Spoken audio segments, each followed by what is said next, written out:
They put a name on it. Convicted. The courtroom lights. The gavel. A verdict wrapped in certainty. Yet the evidence was thin. Thin and strange. That is what made this conviction unusual. Not the fury of the families. Not the public spectacle. It was the gaps. The silence between the facts. That silence should have made them hesitate. Didn't. She was 32, part-time barista, an amateur gardener, a woman neighbors described as steady. The night she vanished, she closed the cafe at midnight. She waved at the street sweep. She texted her sister at 12:07 a.m. Home in 10. The message sent. The message seen. Then nothing. Police found a door closed from the inside. Her keys still on the kitchen hook. Her wallet on the table. Her toothbrush in the cup. The apartment looked lived in. Not ransacked. Not staged. That was the first oddity. People don't disappear from a locked, tidy apartment without leaving a mark. Yet somehow she was gone. 3 days later, a man, call him the accused, was arrested. He had argued with her 2 weeks earlier. He'd been seen near the cafe the night she vanished. He had motive, the district attorney said. Jealousy. A quarrel overheard at closing. The city wanted answers. The jury wanted closure. They got it. Guilty. Still, the conviction rested on threads, not proof. A witness placed him across town at 12:15 a.m., but the witness's timeline changed under cross-examination. The CCTV that supposedly showed him near the scene turned out grainy and incomplete. The shoe print the prosecution matched to his boot was a partial print. A whisper of a print, not a match.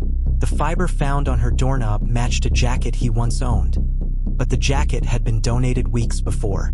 They tied him to the scene with weathered logic and the public hunger for an answer. That hunger is powerful. It bends facts until they fit. Weeks after the arrest, a rookie detective pulled the case file for a second look.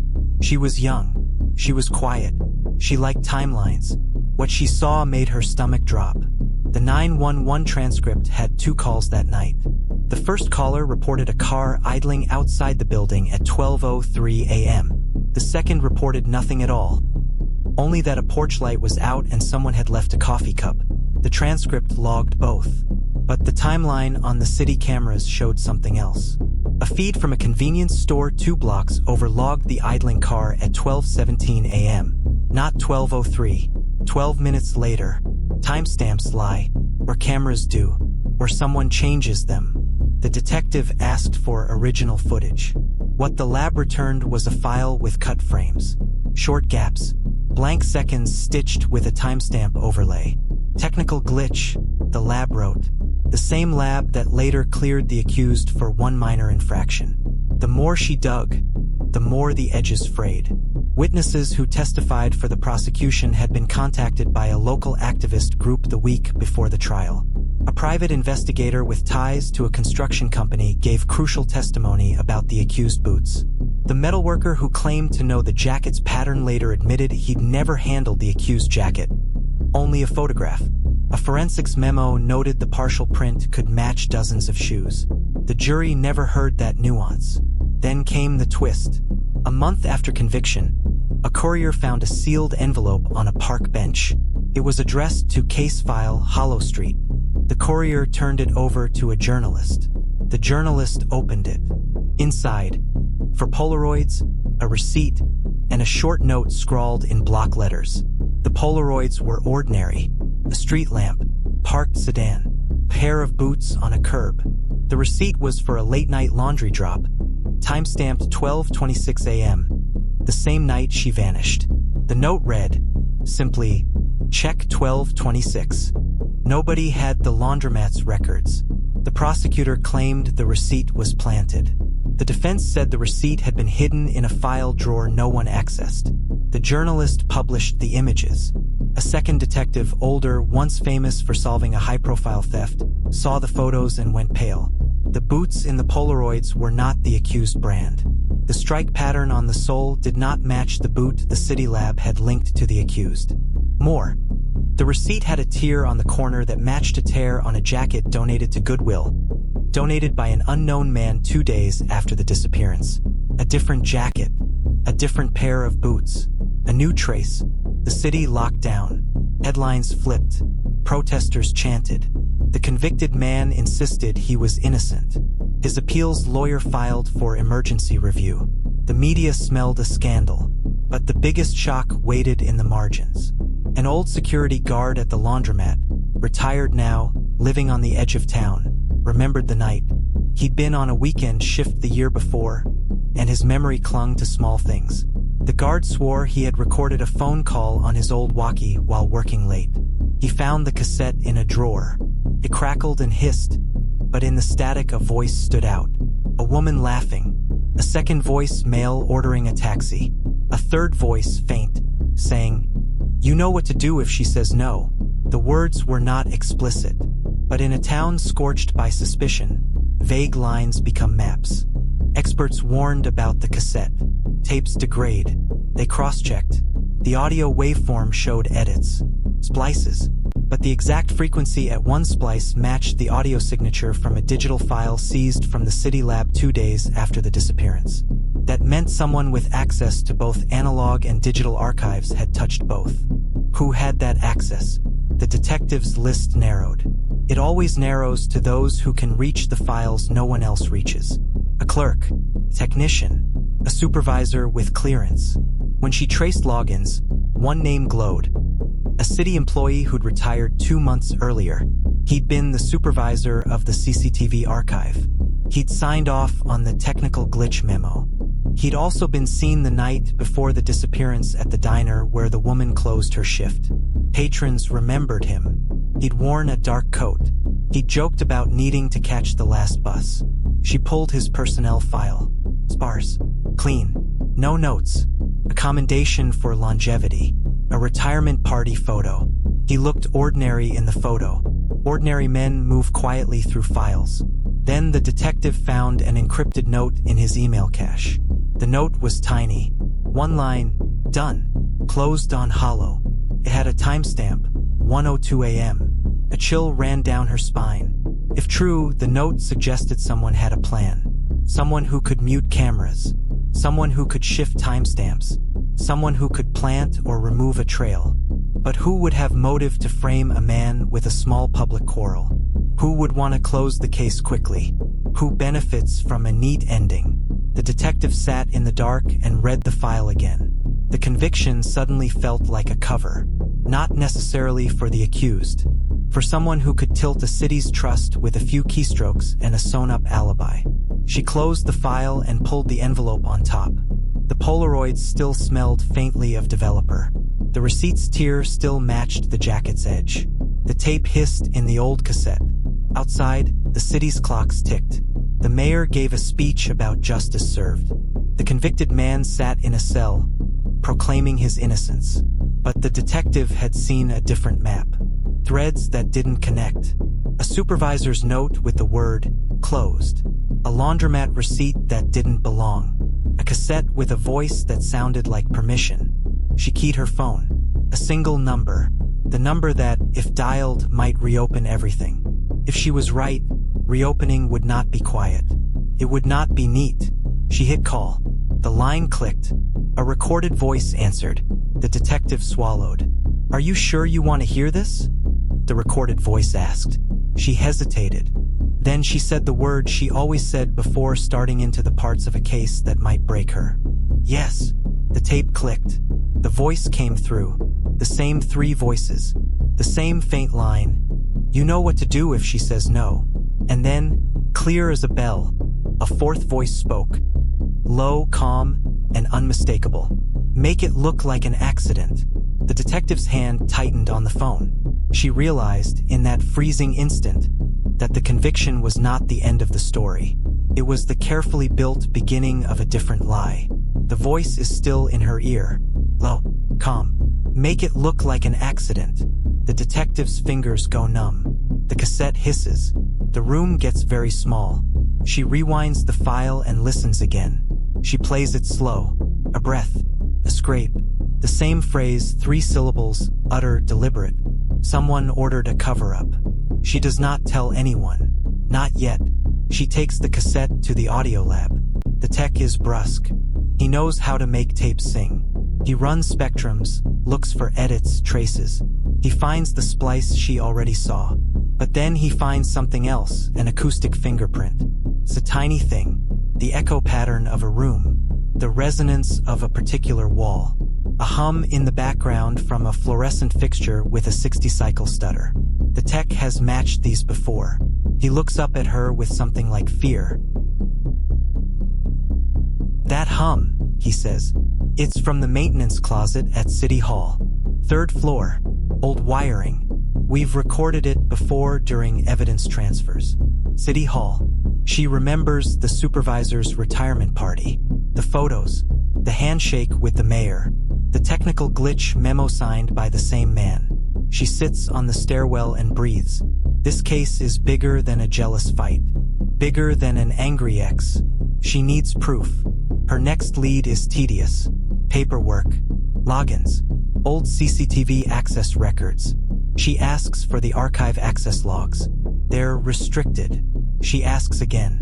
They send a truncated file. She files a request. She waits. Time in this town moves like honey. Sometimes it coats truth and hides it. Sometimes it hardens into lies. When the logs finally arrive, there's smoke in the margins. Gaps. Annotations with initials. One login at 12:58 a.m. that has no user attached. Another that shows the retired supervisor logged in from an IP assigned to the mayor's office. The timestamp, 1:02 a.m., the same minute as the encrypted note. Done. Closed on hollow. A chill runs through her. Someone in authority accessed the footage. At 1:02 a.m., someone with the keys to the city's eyes. She prints the thread and pins it to her corkboard. The accused hangs on the left, the Polaroids and receipt on the right. Between them, the retired supervisor's face is a gray smear. She pays a visit to the laundromat. It's a small place that remembers faces longer than the county does. The current owner remembers the old guard, an elderly man who'd been on shift years ago. He remembers the cassette. He remembers the tape clicking as if someone had used it to mark a moment. Then he mentions a name he almost forgets. A name he says fast, like it burns his tongue. Carver. Carver, the retired supervisor's last name. The city employee who'd signed the technical glitch memo. The man who'd been at the diner that night. The man whose email had the line, "Done. Closed on hollow." The detective's pen shakes. She pulls his personnel file again. A different photo. A different biography. There's a note about confidential transfers 2 weeks before the disappearance. There's a check-in with a security contractor called Aegis Systems. What was Aegis doing touching City Hall servers? She calls a name on a voicemail list and gets a new lead instead. A woman answers. She is breathless, cautious. She speaks like a person who's been watching the horizon for years. "I was there," she says. "That night. I processed evidence. I signed paperwork. Her voice drops. "I shouldn't say more. They watch." She presses for details. She gets one line. "He brought the file in a brown envelope. He was shaking. He said, 'We can close this tonight. No more headlines.' He left the envelope. The footage had been scrubbed. The detective feels the ground tilt. She pulls the convicted man's file again. She reads every line with new eyes. The witness who placed him across town. The witness whose memory shifted under pressure. The expert who matched the partial print. The private investigator with ties to the construction crew. It all begins to smell like choreography. She interviews the survivor who first found the phone in the grass. The child is older now, taut with nerves. He remembers an engine. He remembers a flashlight. He remembers the smell of gasoline on a man's sleeve.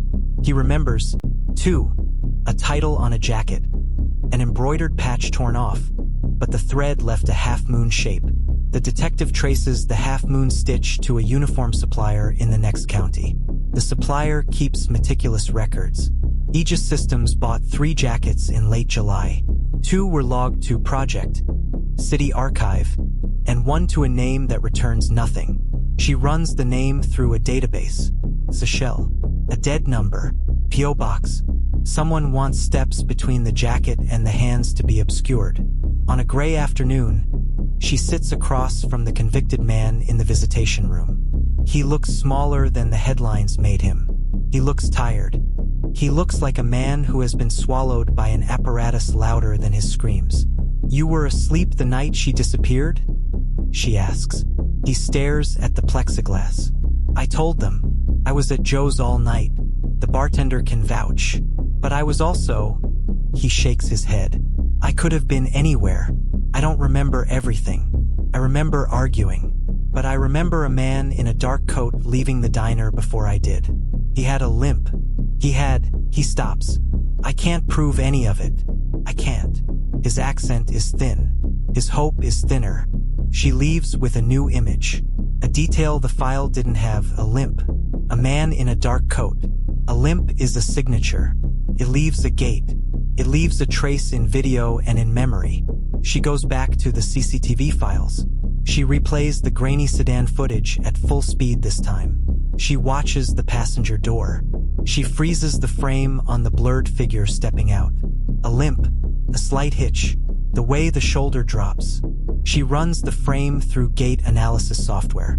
It's crude, but it gives her angles. She compares the limp to the retired supervisor's old photographs. He had injured his knee in his 30s. A cane photo surfaces from a local paper years ago. The limp is similar. The shoulder drops the same. The detective does something reckless. She sends a blind tip to an investigative reporter with the Polaroids, the receipt, the cassette excerpt. She watches the reporter's face when he calls back. He's nervous, excited. He says something she did not expect. "You're not the first," he says.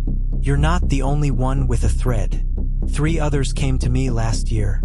People with little things that didn't fit. They were told to drop it. They were threatened. We were all wondering why someone would scrub footage and plant a conviction. The stakes climb like a fever.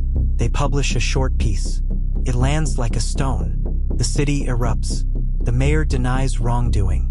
The prosecutor defends the conviction.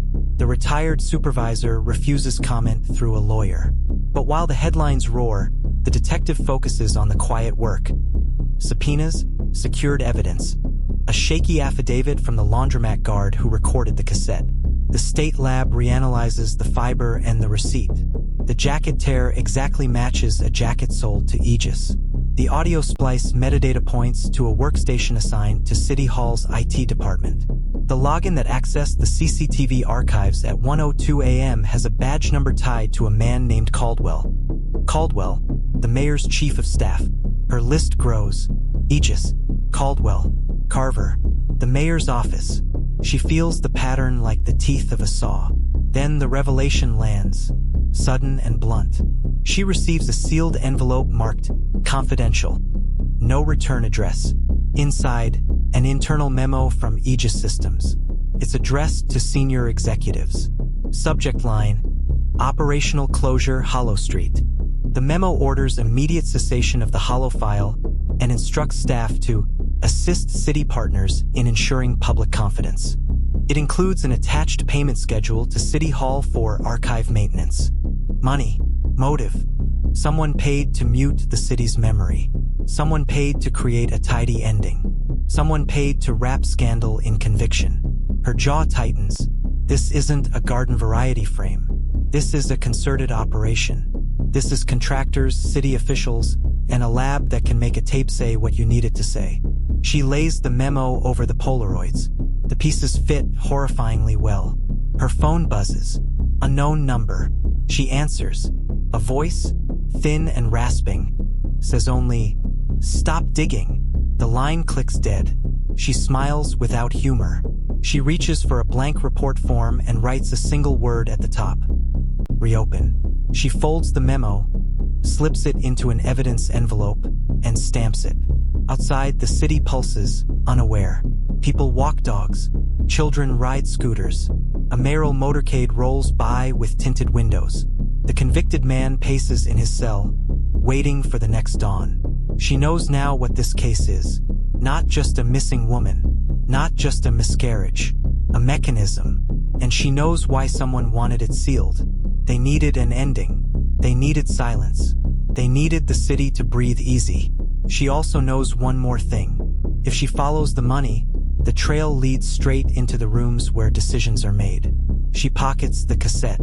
She locks the office door. She keys her phone. She types 3 names into the search bar. Aegis Systems, Caldwell, Carver. Her cursor blinks. A single note appears in her drafts folder. She writes it, then deletes it. She starts again. The last line she types is the only one she is ready to send. Subscribe for more true crime story.